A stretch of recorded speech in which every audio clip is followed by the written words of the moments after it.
Fala galera, quem fala aqui é Bruno, mais conhecido como Barba, faixa preta da equipe Andrade, professor aqui da Rise Club, e hoje a gente está aqui para falar um pouco dos principais erros do iniciante na arte suave. O primeiro erro que a gente observa muito aqui na equipe, e na verdade eu acho que é comum a todos os praticantes de jiu-jitsu, seria uma força excessiva. Apesar de o jiu-jitsu ser considerado como arte suave, a gente entende que precisa usar uma força em determinado momento, mas acontece que o iniciante, como não existe ainda uma técnica, ele acha que se fizer força o tempo todo, isso vai trazer algum benefício para ele durante o combate. E a gente percebe que fazendo essa força toda, ele se desgasta rápido e termina não conseguindo evoluir nem tecnicamente e nem fisicamente no jiu-jitsu. O segundo ponto, e ainda a gente podendo fazer um link com o primeiro ponto, que foi a força excessiva, seria não ter uma boa respiração durante a prática do jiu-jitsu, que a gente chama, na verdade, a isometria, né? Quando você faz uma força excessiva, esquece até de respirar e, consequentemente, isso vai desgastando ainda mais e provavelmente é o que acontece com quase todos os iniciantes, que ele nem consegue concluir os primeiros treinos práticos de jiu-jitsu. O terceiro tópico que a gente elencou aqui entre os professores seria a vergonha de tirar as dúvidas durante a aula. A gente entende que o jiu-jitsu é talvez a arte marcial mais complexa e completa que existe, e pela riqueza de movimentos e detalhes de movimentos é muito difícil a assimilação do praticante, principalmente do iniciante, na demonstração da técnica. E se o praticante iniciante não consegue tirar essa dúvida na hora, ou seja, pergunta ao professor e fica com aquela posição bem clara na sua cabeça, na certeza ele não vai conseguir executar bem a posição quando chegar a hora do drill e vai ter toda uma cadeia de malefício aí de aprendizado. O quarto ponto que a gente elencou foi em relação à falta de alongamento e aquecimento. O jiu-jitsu normalmente, nas aulas da gente, a gente começa com alongamento, aquecimento, demonstração de técnica e prática. Às vezes, por uma correria, um aluno chega atrasado, os iniciantes, ou mesmo que chegue antes, acha que não precisa fazer o alongamento e aquecimento, já que só vai ver a parte técnica em seguida, não vai ter o combate em si. Mas a gente sabe que até no estudo da técnica requer algumas posições que exigem do corpo. Então, acontece muito na própria demonstração da técnica existir lesão, visto que as pessoas não dão a importância necessária para o aquecimento correto. Uma coisa que acontece muito, e seria o tópico 5, é você ficar medindo a sua evolução pelo seu parceiro de treino, ou seja, comparando a sua evolução com o seu parceiro. E a gente sabe que o jiu-jitsu existe uma linha de chegada, mas os percursos são distintos, a velocidade é distinta. A gente tem o mesmo objetivo, que é a evolução, mas isso não vai acontecer no mesmo tempo, não vai acontecer da mesma forma. E quando a gente começa a se comparar com um determinado parceiro de treino, a gente pode correr em dois riscos: ou se frustrar de achar que não está evoluindo, ou de ter a soberba de achar que está bem melhor do que ele e que por causa disso é uma sumidade.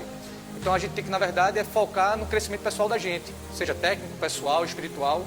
E eu acho que quando a gente foca na gente, no sentido de ver sua evolução, não só você evolui, mas todo mundo do seu tatame vai evoluir junto com você. O próximo tópico seria a não repetição e o não comprometimento na repetição de técnica, que a gente chama como drill. Eu falei lá no tópico anterior que quando você deixa de tirar uma dúvida, vai dificultar na execução técnica do movimento. Então, se você não tirando a dúvida, o drill vai ser quase impossível de você executar. E mesmo você tirando todas as dúvidas, sabendo tudo, se você não executa, não repete, não faz com que aquele movimento fique automático no seu jogo, provavelmente você não vai conseguir botar em prática na hora realmente de um combate, de uma luta real. Então, o drill é essencial para a evolução prática do jiu-jitsu. O tópico 7, a gente fala em relação aos cuidados com a lesão, né? No jiu-jitsu, o jiu-jitsu, como toda arte marcial, requer disciplina. E disciplina não é só de treino, é de descanso também.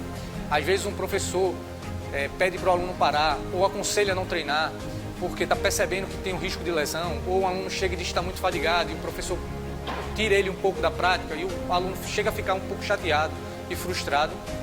Mas isso mostra um pouco, na verdade, de falta de compromisso com o próprio corpo, com o próprio limite. Então, isso tem que ser uma percepção pessoal, porque o professor nem sempre tem essa visão de como é que está o nível de estresse muscular do aluno, mas sempre tem que ser uma percepção pessoal. Mas sempre que um professor ou um colega mais graduado chegar e der um conselho de que não vale a pena treinar, que se preserve um pouco, vale a pena seguir, porque se está falando, realmente existe o risco de lesão e é melhor descansar 1 ou 2 dias do que ter que se afastar 2, 3 meses tratando de uma lesão mais séria no futuro. muita coisa que acontece no jiu-jitsu é que normalmente os praticantes ele não percebem a importância de manter as unhas cortadas e a higiene pessoal. Até pelo fato de quando a gente inicia na arte marcial, a gente normalmente compra um kimono só, fica muito difícil de manter esse kimono limpo, porque a gente quer treinar todo dia e o kimono a gente sabe que não é fácil de secar. Então, eu aconselho, até pela durabilidade do kimono e o respeito aos colegas, é que mantenha a unha cortada, kimono sempre limpo, tem que lavar depois de cada treino. Se não for possível ter 2 kimonos, treino um dia sim, um dia não, mas que tem que chegar impecável aqui no tatame, que é um compromisso com o tatame e com os colegas. O penúltimo tópico, né, o tópico 9, seria o fato de amarrar a luta, né, de travar um combate sempre que posto numa situação não familiar, ou seja, desconfortável. Eu não considero isso como um erro, porque a gente tem que partir do princípio que são iniciantes e como uma pessoa é iniciante, é muito difícil exigir uma fluidez tão no jogo. A gente tem que saber que é uma característica, que essa característica tem que ser moldada e mudada na cabeça e na mente do iniciante. Eu sempre falo que o iniciante, ele na verdade, ele não tem que amarrar quando estiver lutando com o mais graduado, ele tem que evoluir tecnicamente, principalmente no início. Os pegas é para a sua evolução, então conversa com o graduado, quando chegar numa posição de desconforto, se for preciso, para um pouco o combate, pergunta, mesmo sabendo que não é bom amarrar uma luta.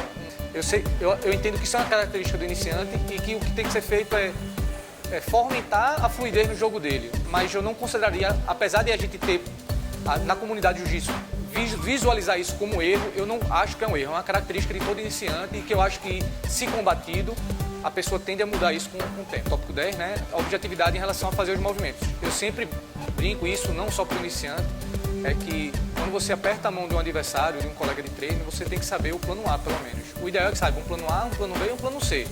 Mas o plano A é obrigatório, então você tem que saber o porquê você está fazendo aquilo. Então, se eu aperto a mão e vou puxar ele para a guarda, eu já tenho que estar pensando em pelo menos alguma raspagem, alguma finalização. Se eu aperto a mão e quero quedar o adversário, eu tenho que saber pelo menos 2 ou 3 entradas de quedas que eu estou querendo. Então, no jiu-jitsu é um jogo de xadrez. E sempre que eu estiver pensando um pouco mais à frente do adversário, eu vou estar em vantagem. Então, não adianta fazer movimentos por fazer. Você tem que fazer um movimento pensando no objetivo do seu movimento, pensando na reação do seu adversário. Consequentemente, isso vai fazer com que seu nível técnico e seu volume de jogo no jiu-jitsu cresça muito. E aí, galera, esses foram os 10 que a equipe aqui da Rise Club elegeu como os 10 principais erros. Mas vocês concordam, discordam? Tem algum outro que vocês queriam elencar? Deixa aí nos comentários. Quem sabe a gente não faz um próximo vídeo aí debatendo sobre esses tópicos. Os...